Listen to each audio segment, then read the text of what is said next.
Leak Index Proposal RACS PSE.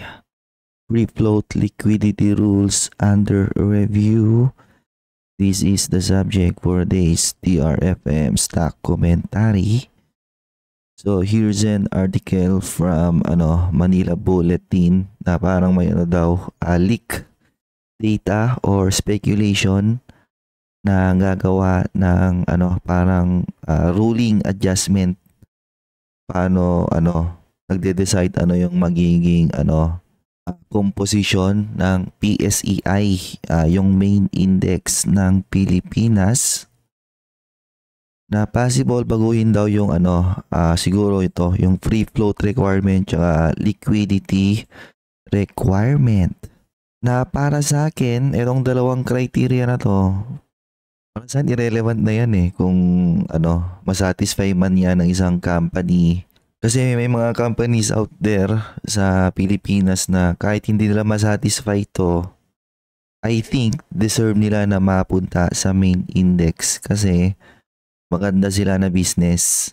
Kahit kasi sabihin mong maganda yung float ng isang business, maganda yung liquidity niya, yung kanyang trading volume in previous month, kung yung quality naman ng business, di ba, is not that good, wala naman siyang maganda-gandang growth prospect, wala din, di ba? Kasi for those who don't know, kapag bumibili ka ng index, all of those funds na nagtatrack ng ating PSEI, kapag binibili mo sila, ang ibig lang sabihin nun is binibili mo lahat ng companies under that basket ng PSEI, which is etong 30 na to sa ngayon na nire-rebalance nila every year.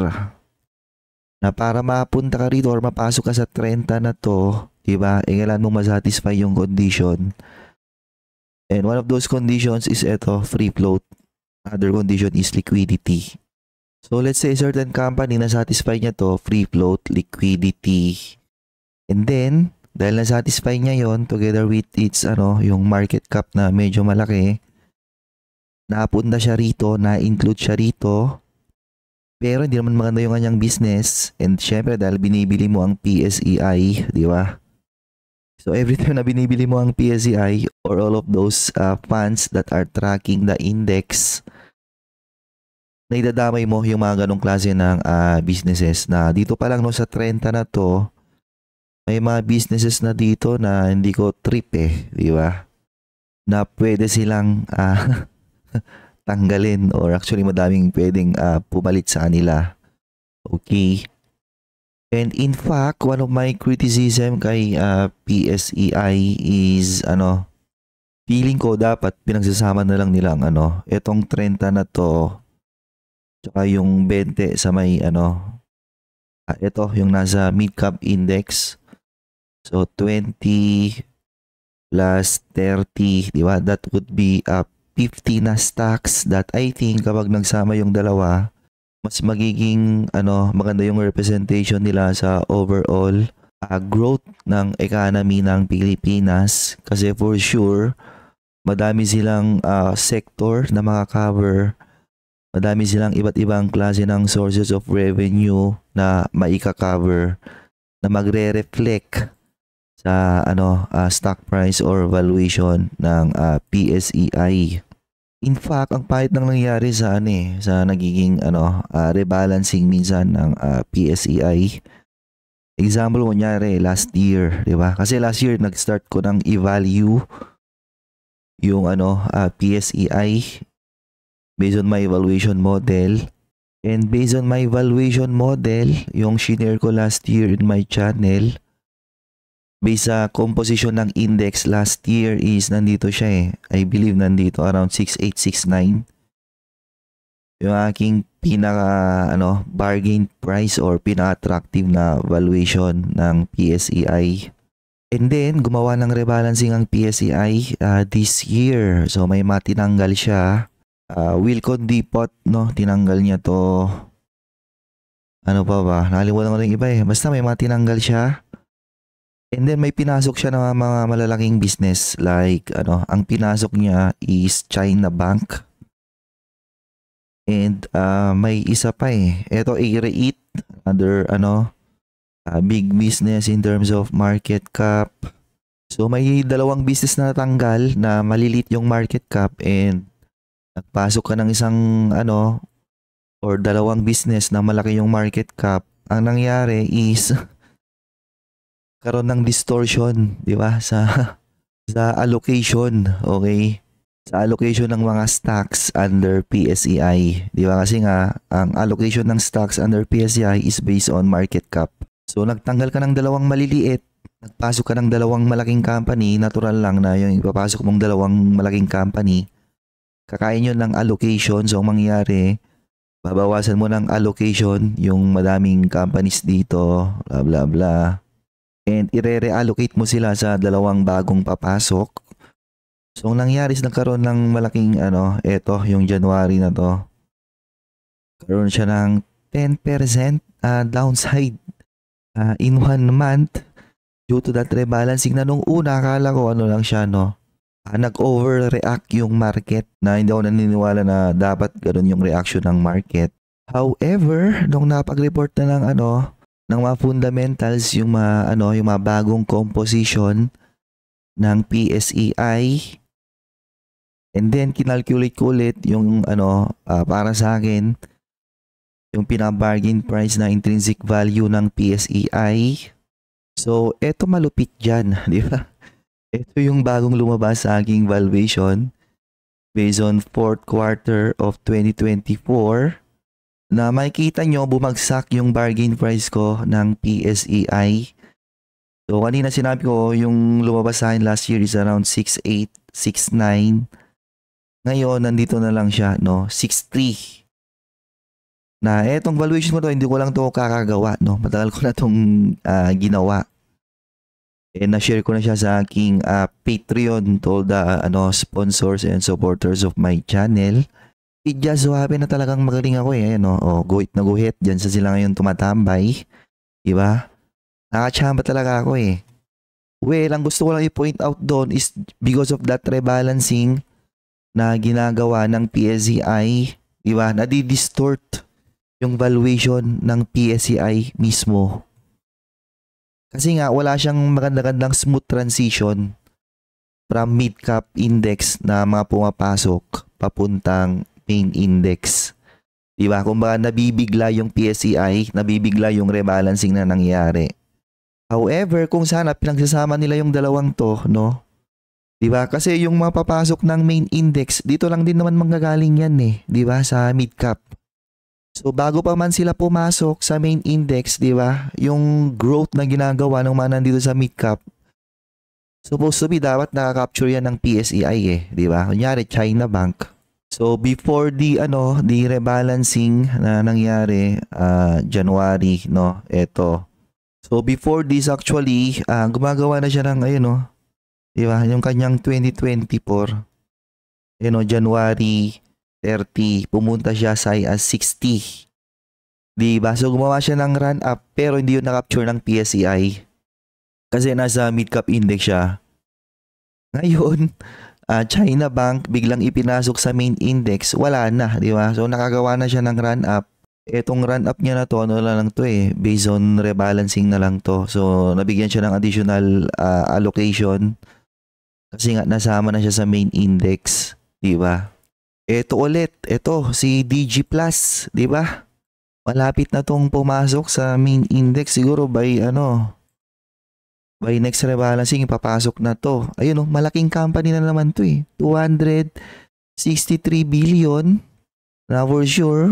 Baka umakyat pa ng umakyat yung market cap niyan. And then, so sa ngayon nasa mid cap index siya and then bigla mo na naman siyang ipapasok sa main index. May papalitan na naman siya dito na mas maliit na company. Madi-distort na naman yung percent allocation ng mga companies dito. Bla bla bla. Ang mangyayari, yung valuation na naman ng PSEI, for sure, madi-distort na naman yan.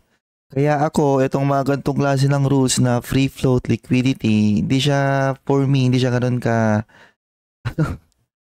interesting. I think wala siya masyadong magiging impact kung ano man yung ano man yung mangyayari, 'di ba, sa mga desisyon nila diyan. So based on that criteria daw, ang magiging result is tatanggalin daw ulit si China Bank. Okay. Kaya pala bumabagsak yung kanyang price, 'di ba, on recent months. Siguro dahil may nakatunog, okay, on that leak. Pati daw si San Miguel Corporation, bagsak din ba yun? Diba? So SMC, tatanggalin din daw kasi wala siyang walang liquidity itong company na to on recent years eh. And then ipapasok ulit si Avoidis Power and then Wilcon Dipat, di ba? Kakatanggal mo lang dito kasi nga ang pangit ng performance na kanyang stock price. Kasi nagre-reflect yung hindi magandang performance ng kanyang business. Tapos, ipapasok mo na naman sa PSEI. Di ba parang ang gulo eh. And because of that, Wilcon, umaangat na naman siya. Little bit, okay? Only because of that, speculation of a possible leak index proposal kuno. Okay? Avoidis Power, umakyat din daw siya, which is napansin ko rin to. Medyo umakyat siya. After trading close, the PSEI issued a statement admitting that it solicited comments from Kia. Kaya pala eh. Di ba? Kaya pala may mga nakatunog. Di ba? Kasi gumawa sila ng or naghanap sila ng solicited advice. Di ba? Only after such comments are received and evaluated will PSE consider if there is even a need to change its present index rules if and when PSE decides to institute an index policy, blah, blah, blah. Okay. So, yung free float requirement, gagawin daw nilang 15%. Dapat nga 10% lang eh. Kasi hindi ako naniniwala sa float requirement talaga. Kasi ang free float, ibig sabihin kapag mataas yung free float, mas madaming retail yung makapag-participate daw on that certain stock. Kahit naman mataas yung free float, madaming retail na makapag-participate on the growth supposed to be of that stock. Kung wala namang magandang growth prospect yung stock na yun or yung business na yun, di naman siya undervalued, ganun. Wala din, di ba? So para sa akin, I think 10% is enough, di ba? Para sa mga kanyang free float. Kasi pag, kunyari, ginawa nilang 10%, makapasok na dyan si Pure Foods FB. I think FB is a more high quality business compared sa madami dito di ba? So FB, malaki siyang company. And for me, it's one of those good quality businesses or business out there. 304 million in market cap. Pero hindi siya makapasok-pasok kasi mababa yung free float niya kasi madami dyan insider, di ba? So, bakit madaming insider on that stock? Well, maybe because maganda yung company. Okay. Pag mababa daw kasi yung float, di ba? Baka daw, susceptible sa, insider trading, market manipulation. I don't think so, di ba? Kasi kung maganda yung business, mahirapang i-manipulate yan, di ba? Kasi kung maganda yung business and may mga groups of insiders out there na magdadump ng kunyari share price, di ba? Babagsak nila yung kanilang share price sa open market. May mga matatalino pa rin namang mga insider dyan na sasalo Kasi nga, maganda yung prospect ng business. So I don't think free float is a requirement na kailangang pahalagaan. Okay? And then, liquidity criteria daw. Di ba? Dapat daw maganda yung average daily value turnover. Na ako hindi rin ako naniniwala sa mga ganyan. Madami na akong biniling mga illiquid stock in the past and I've never had any problem with them. And then on another news or article from Insider PH, PSE faces pushback on index changes amid call for broader market access. A leading investment banker is urging caution over the Philippine Stock Exchange proposed index rule, saying these moves could unintentionally disrupt the market and limit wider investor participation. May ganun pala. So based on this investment banker, hindi pa daw time para i-reinvent yung PSEI kung paano sila gumawa ng rebalancing. So bakit daw? Kasi kailangan daw ng wider ownership, which is napaliwanag ko na kanina. Yung na naman to, yung float requirement, na para sa hindi siya matinding requirement para include mo ang isang certain stock sa main index. So magkakaroon daw ng potential winners, losers. This adjustment could allow Awaitis Power, which has 284 billion market cap and a 17.5% float. So hindi niya na-satisfy yung float kaya siya tinanggal, di ba? Last rebalancing, because of this, pwede daw siya ulit makabalik. Na ako walang problema, no? Kung bumalik man ng Awaitis Power dyan. Kasi nga siya leader in the power sector, okay? May struggle siya on recent years pero aggressive siya mag-capex, so yung growth prospect ko sa kanya I think nandun pa rin. Meanwhile, Union Bank, ito yung ayokong bumalik. Dapat ilaglag na to sa mid-cap di ba? Similarly, this lower float requirement may ease index entry for San Miguel, which is pwede, di ba? Why not? FB is a very dominant business in recent years. I think dapat deserve niyang mapunta sa main index. Hindi siya makakapunta-punta kasi ang baba daw ng float niya. Maski si FGen I think FGen deserve niyang nasa main index or maybe even mid-cap index.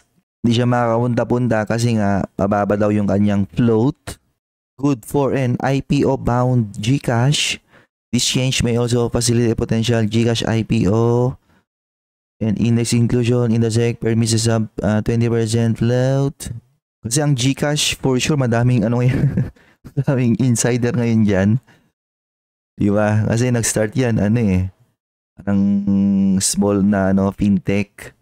Pinondohan ng mga insiders hanggang sa lumaki na siya recently. In response, the PSE and Securities and Exchange Commission allowed exemptions to lower the public ownership threshold to 15% as long as firms commit to raise this to 20% within 2 years. Anyways, I think ayun lang. So, yun lang ata yung gusto nilang baguhin, no? Free float tsaka volume. Pero para sa akin, I think the moment na pagsamahin nila tong main index tsaka mid cap index, for me, I think that will be the moment na magiging attractive ang PSEI. Okay? And kapag ginawa nila yon, di ba, every time na gagawa ng rebalancing or ng malalaking rebalancing ang PSEI, hindi basta-basta madidisrupt yung overall intrinsic value or valuation ng PSEI in my personal opinion.